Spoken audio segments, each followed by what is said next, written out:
आप देख रहे हैं 11 बजे की 11 खबरें। आपके साथ मैं हूं कंचन डोगरा नेगी और आगाज कर रहे हैं इस वक्त की बड़ी खबर के साथ। चंदौली से आती हुई बड़ी खबर, जहां पर मुगल सराय में तेलंगाना पुलिस की रेड पड़ी है। अभिषेक जैन के यहां पर पुलिस का छापा पड़ा है। बड़ी खबर आपको बता रहे हैं। इस समय इनकम टैक्स की टीम यहां मौजूद है, छापेमारी की जा रही है। अभिषेक जैन के यहां पर पुलिस का छापा है। ये अभिषेक जैन को हिरासत में लिया गया है। 9 करोड़ से ज्यादा का कैश बरामद किया गया है। मुगल सराय के रविनगर में ये रेड की जा रही है। इस पर जानकारी अपने सहयोगी से और लेंगे, लेकिन आपको तस्वीरें दिखा रहे हैं। इस समय इनकम टैक्स टीम का ये बड़ा छापा, मुगल सराय में तेलंगाना पुलिस की रेड चल रही है। अभिषेक जैन के यहाँ पर पुलिस का छापा पड़ा है। इनकम टैक्स से जुड़ा हुआ ये पूरा मामला है और ऐसे में कई दस्तावेज हाथ लग चुके हैं इनकम टैक्स डिपार्टमेंट के। अभिषेक जैन हिरासत में भी ले लिए गए हैं। नितिन गोस्वामी और जानकारी के साथ जुड़ गए हैं। नितिन गोस्वामी, क्या इस समय भी छापेमारी चल रही है तेलंगाना पुलिस की तरफ से? टैक्स का छापा नहीं है, मूल रूप से तेलंगाना पुलिस का छापा है। हैदराबाद में बीते दिनों एक मुकदमा दर्ज हुआ था, जहां ऑनलाइन फ्रॉड का ये पूरा मामला है। ऐप बना करके पैसे 2 गुने और 3 गुने करने के नाम ये व्यक्ति पैसा लगवाता था और उसमें करीब 9 करोड़ रुपए इनके यहाँ से बरामद हुए हैं। पहले तो ये लोगों को पैसा दे दिया करते थे, दुगना और तिगना करके छोटे अमाउंट का, और बाद में जब लोग ज्यादा पैसा लगाते हैं तो फिर वो उस ऐप को बंद करके ये पूरी तरह से वहां से फरार हो जाते हैं। मूलतः कुछ इसी तरह का मामला सामने आ रहा है और पुलिस इसकी जांच कर रही है। तेलंगाना पुलिस यहाँ पहुंची है और बीती रात से ये रेड चल रही है। घर से करीब 9 करोड़ रुपए बरामद हुए हैं और अभिषेक को लेकर के मुगल सराय थाने पर ले आई है तेलंगाना पुलिस। इसके बाद आपको बताएं, कंचन चूंकि हाई प्रोफाइल मामला है, इसीलिए पुलिस और तमाम जो बड़े अधिकारी हैं वो कुछ बोलने को तैयार नहीं है, लेकिन जो चीज सूत्रों से निकल कर सामने आई है वो हम आपको बता रहे हैं कि ये ऐप के थ्रू पैसा लगा करके उसको 2 गुने करने का मामला है और उसमें ये रिकवरी हुई है। करीब 9 करोड़ रुपए की रिकवरी इसके घर से अभी तक हो चुकी है। ठीक है। ट्रांजिट रिमांड पर इसको हैदराबाद ले जाया जाएगा और फिर इस पूरे मामले की जांच आगे चलेगी। तो अभी इसको सबसे पहले यहाँ सीजीएम कोर्ट में पेश किया जाएगा अभिषेक को, और तेलंगाना पुलिस ट्रांजिट रिमांड पर लेकर के इसको हैदराबाद जाएगी। तो तेलंगाना पुलिस की रेड चल रही है और यहाँ पर हिरासत में भी ले लिया गया है और अब आपको बता रहे हैं कि 9 करोड़ का कैश बरामद किया गया है, ताकि और उसके अलावा कुछ और अहम दस्तावेज भी बरामद किए गए हैं। इनकम टैक्स से जुड़ा हुआ ये मामला और जानकारी हमारे दे रहे थे नितिन गोस्वामी। शुक्रिया आपका जानकारी के लिए।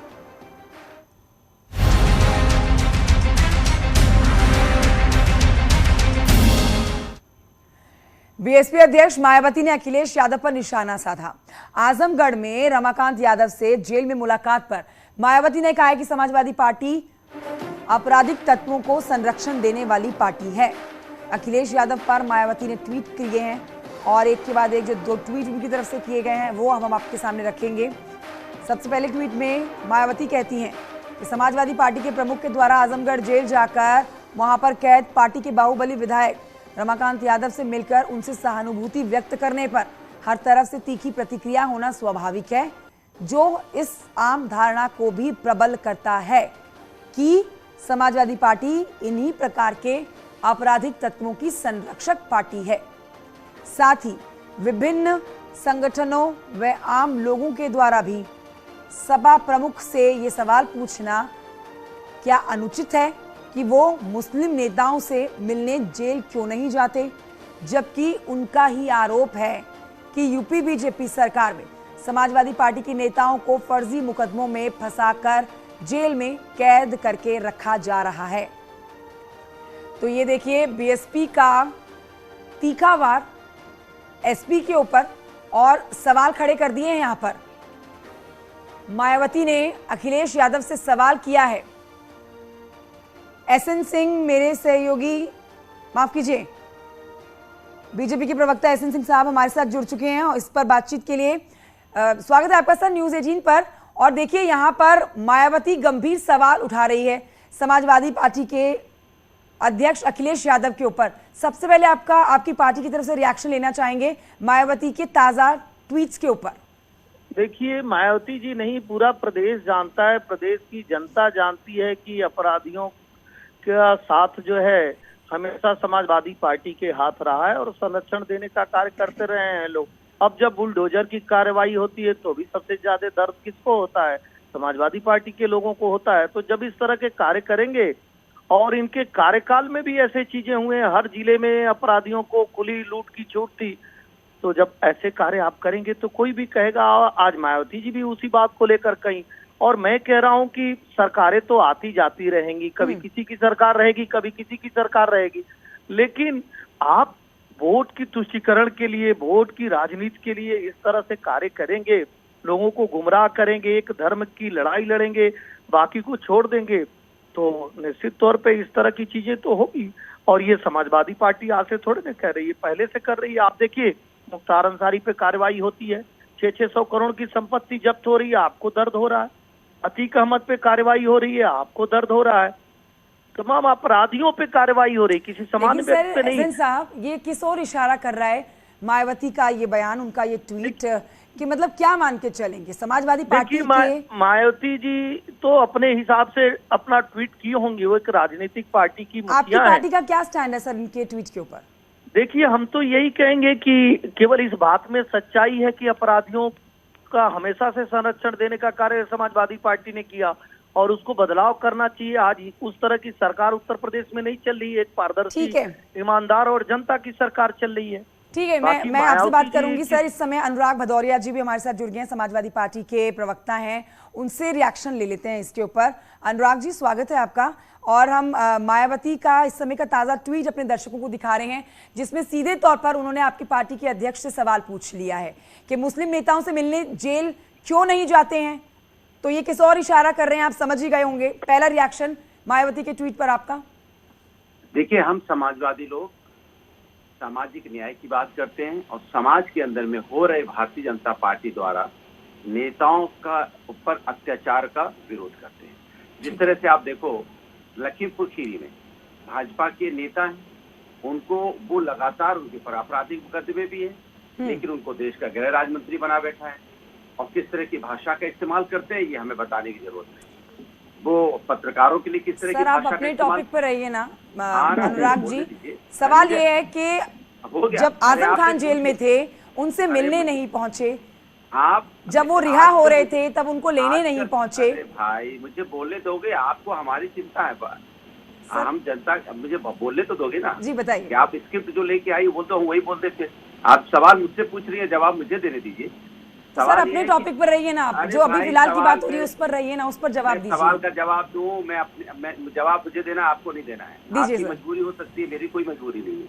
देखिए, मेरी कोई मजबूरी नहीं है, मैं तो काम कर रही हूँ, मैं तो सवाल पूछ रही हूँ, मेरा काम है सवाल पूछना, और मैं पूछूंगी सर। आपको बुरी लग जाती है बात तो कुछ नहीं कर सकते। आप सवाल क्यों पूछ रही है, मुझे बोलने दीजिए। बोलिए सर। सवाल ये है कि भारतीय जनता, आजकल ऐसा हो गया है कि कुछ लोग भारतीय जनता पार्टी की स्क्रिप्ट बंद कमरे में बैठ के पढ़ते रहे, उनको जनता से कोई मतलब। अरे सर, बात इसमें जवाब दीजिए ना कि मुस्लिम नेता से मिलने नहीं जा रहे हैं। अरे इस पर जवाब दीजिए। आप एंकरों के पीछे लग जाते हैं सर। आपकी समझ में नहीं आता तो मैं क्या करूं? अपना आईक्यू बढ़ाइए आप। सर, मेरा आईक्यू अच्छा है और मैं सवाल भी आपसे वाजिब कर रही हूँ, लेकिन आप सवाल से भी भाग रहे हैं और आप इस टॉपिक को भी किसी और दिशा में लेके जा रहे हैं। आपको सवाल का जवाब सुनना है कि नहीं सुनना है? जी, जवाब दीजिए सर। कुछ लोग आजकल भारतीय जनता पार्टी की स्क्रिप्ट बंद कमरे में बैठ के पढ़ते रहते हैं। जनता से उन्हें कोई लेना देना नहीं है। जनता महंगाई, बेरोजगारी से परेशान, इसके बारे में कोई चिंता नहीं है। कुछ लोगों को समाजवादी की चिंता अचानक होने लगी। सर, उसके लिए तो मौका मिल रहा है ना आपको। 2024 आ रहा है ना सर, देखेंगे ना तब आप जिन प्रमुख तरीके से मुद्दों को उठाएंगे उसमें आपको जनता क्या देती है निर्णय, वो तो 24 की बात है। एसएन सिंह साहब, मेरे सवाल का जवाब तो आपने अनुराग भदौरिया जी अभी भी नहीं दिया।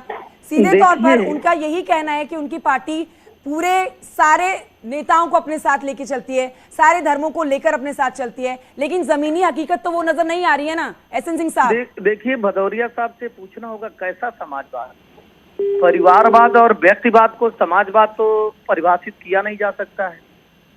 हमेशा केवल परिवार की लड़ाई लड़ने वाले और व्यक्तिवाद को बढ़ावा देने वाले समाजवाद की बात कैसे कर सकते हैं? केवल एक परिवार की बात करते हैं। समाज में तो सभी धर्मों की रक्षा की बात होती है, लेकिन जब इनकी सरकार होती है और मुजफ्फरनगर का कांड होता है तो भी एक धर्म के लिए खड़े हो जाते हैं जी। और जब बुलंदशहर का दुष्कर्म होता है तो उस पर भी उपहास करते हैं। जब कहीं ब्लास्ट होता है तो अपराधियों के साथ खड़े हो जाते हैं। किसी भी तरीके से एक व्यक्ति कुर्सी पे बना रहे, उस पे बैठा रहे, वो कुर्सी जाए ना उसके नाते, चाहे पूरा प्रदेश चला जाए, इस तरह की राजनीति करते हैं लोग। और आज तो मुस्लिम समाज के लोग भी जान गए हैं, मुस्लिम समाज के लोग भी ये जान गए हैं कि ये समाजवादी पार्टी केवल अपने व्यक्तिगत, बिल्कुल। और ऐसे में आजम खान ने भले ही साफ शब्दों में ना कहा हो, लेकिन इशारों में उन्होंने अपनी नाराजगी समाजवादी पार्टी के अध्यक्ष अखिलेश यादव के खिलाफ दिखाई है। एसएन सिंह साहब, आपका बहुत शुक्रिया बात करने के लिए, और अनुराग भदौरिया जी का भी शुक्रिया बात करने के लिए।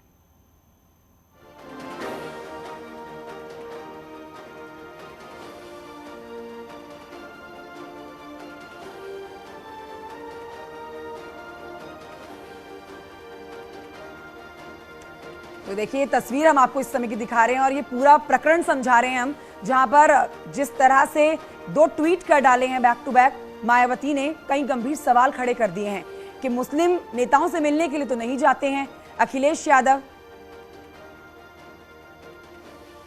मुस्लिम स्कॉलर हमारे साथ इस समय जुड़ चुके हैं, शाजिद अहमद साहब जुड़ गए हैं, इनसे बात कर लेते हैं और इनसे इनका रिएक्शन लेते हैं। सर, आपका स्वागत है न्यूज़ 18 पर। सबसे पहले आपकी प्रतिक्रिया लेना चाहेंगे मायावती के ट्वीट पर, जो सीधे तौर पर सवाल खड़े कर रही हैं अखिलेश यादव के खिलाफ कि आप मुस्लिम नेताओं से मिलने क्यों नहीं जाते हैं। हेलो जी अहमद साहब, आवाज पहुंच रही है मेरी आप तक?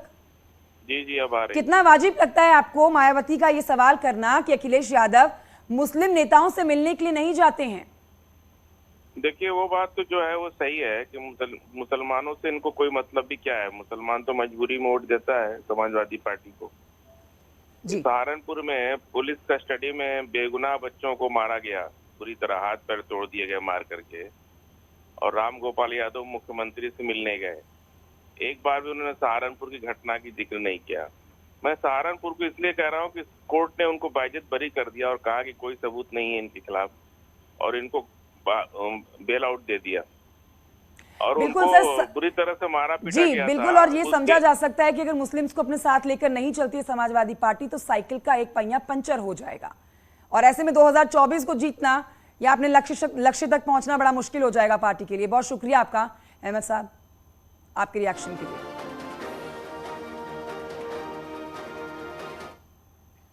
और आइए बढ़ते हैं आगे, आपको बताते हैं कि पिछले 12 दिनों से देहरादून पुलिस को यूट्यूबर बॉबी कटारिया चकमा दे रहा है। देहरादून की सड़क पर वाहनों को रोककर खुलेआम शराब पीने वाला यूट्यूबर बॉबी कटारिया आखिर कहां है, ये एक बड़ा सवाल है।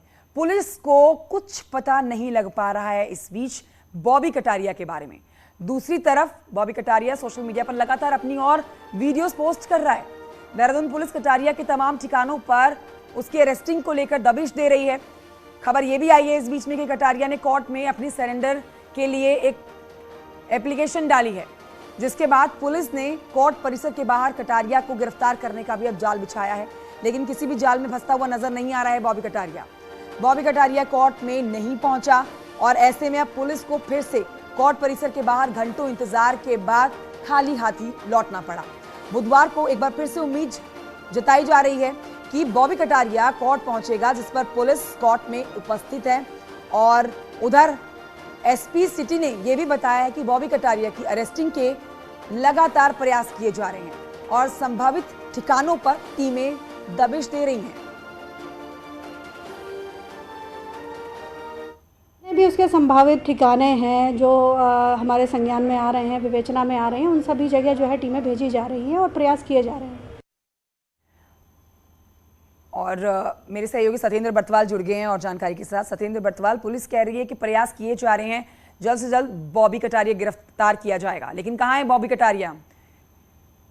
बिल्कुल, क्योंकि 11 अगस्त को ये मुकदमा दर्ज हुआ था बॉबी कटारिया के ऊपर, जिसमें कई धाराएं पुलिस ने शामिल की थी, लेकिन उसके बाद से लेकर आज करीब 12 दिन से ऊपर हो चुके हैं और बॉबी कटारिया का कोई अता पता अभी तक पुलिस के पास नहीं है। पुलिस हाथ पांव पूरे मार रही है, यहाँ तक कि बॉबी कटारिया ने देहरादून की कोर्ट में सरेंडर की एप्लीकेशन भी डाली थी, जिस पर पुलिस ने पूरे, अगर हम बात करें मंगलवार की, तो मंगलवार को पुलिस ने देहरादून की जो कोर्ट है, कोर्ट के चारों तरफ बॉबी कटारिया को अरेस्ट करने के लिए फील्डिंग बिछाई थी। और वही सिनारियो आज भी देखने को मिल रहा है, लेकिन पुलिस के पास अभी तक कोई भी जानकारी ऐसी नहीं आई है कि आखिर में बॉबी कटारिया है कहाँ। जी, बहुत शुक्रिया आपका सत्येंद्र वर्तवाल जानकारी के लिए।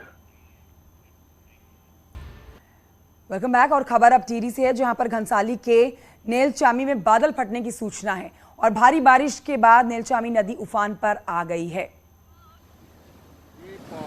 बादल फटने से पेयजल लाइन और रास्ते तबाह हो गए हैं, खेतों को भी भारी नुकसान हुआ है। आधा घंटा की बारिश बहुत ही ज्यादा उफान पर मेरा सभी लोगों से अनुरोध है कि वो नदी की तरफ ना आए। ये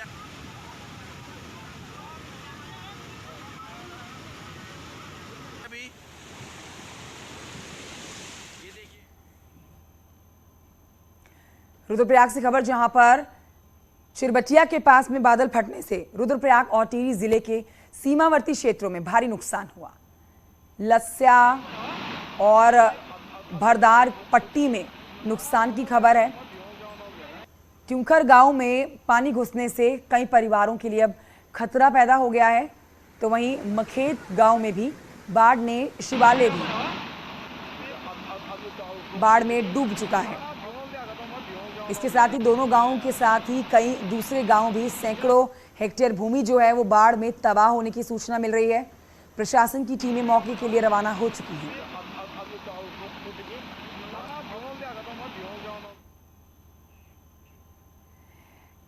इसी खबर के साथ एक छोटे से ब्रेक के लिए रुकना होगा, जल्द लौट रहे हैं।